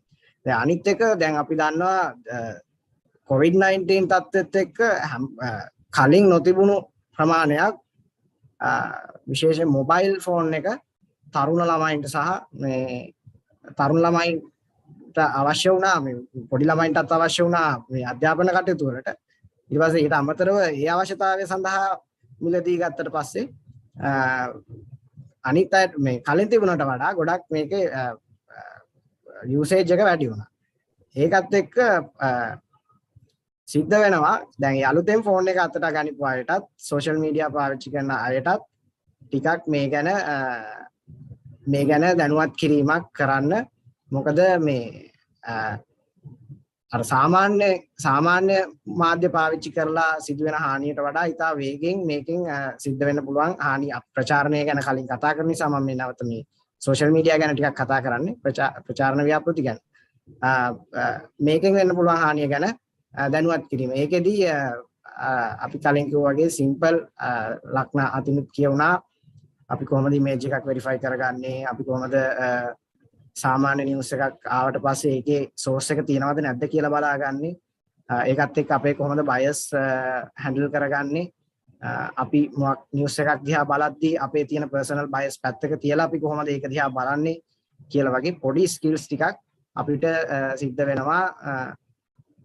අත්‍යවශ්‍යම පුළුවන් නම් අපේ විෂය නිර්දේශ වලට හරිය අතුලත් කරලා මම හිතනවා ඉස්සරහට අවශ්‍ය වෙයි කියලා මේ වගේ දේවල් දැනුවත් කරන්න. ඒකත් එක්ක අපිට පුළුවන් ග්‍රාහකයෝ විදියට කියන්නේ අපිට සමහර වෙලාවට මේක අර අධ්‍යාපනික වශයෙන්ම නැතුව එදිනෙදා යාළුවොත් එක්ක සහ පවුලේ උදවියත් එක්ක කටයුතු කරද්දී උනත් අපිට මේ ගැන පොඩි බෙදා ගැනීමක් දැනුම බෙදා ගැනීමක් කරන්න පුළුවන්. මෙන්න මේ වගේ දේවල් ෂෙයා කරද්ද කලින් පොඩ්ඩක් බැලුවද නැද්ද, කොහොමද ඔයා මේක විශ්වාස කරන්නේ, විශ්වාස කරන්න පුළුවන් දෙයක්ද කියලා පොඩි ඒ වගේ හැම නිවුස් එකක්ම ඉවැලුවේට් කරන පොඩි ඇගීමක් කරන්න පුළුවන් නම් හැමෝටම මම හිතනවා වැදගත් වෙයි කියලා. අපිට කරන්න පුළුවන් දේ ඒ සම්බන්ධව ග්‍රාහකයන්ගේ පැත්තෙන් දැනුවත් කිරීම තමයි පුළුවන් හැම විදියකටම. බොහොම ස්තුතියි කසුන් කුමාරගේ ශ්‍රී ලංකා පොත්පත් ආයතනයේ fact seeker team lead. And thank you, Dr. Gehan. Thank you, Lakna. Thank you, Dilrukshi, for this discussion where we in a crisis. Kasun kiwage hamadissama moolasha kihipayakin check karaganna, moolasha kihipayakin balanna, double check karanna. And as Lakna said, check before you share. If you are not sure, don't share it. If you are not really sure, do a reverse image. And also, sometimes we say too much information is bad. So because to do and take informed decisions, check your facts. Thank you.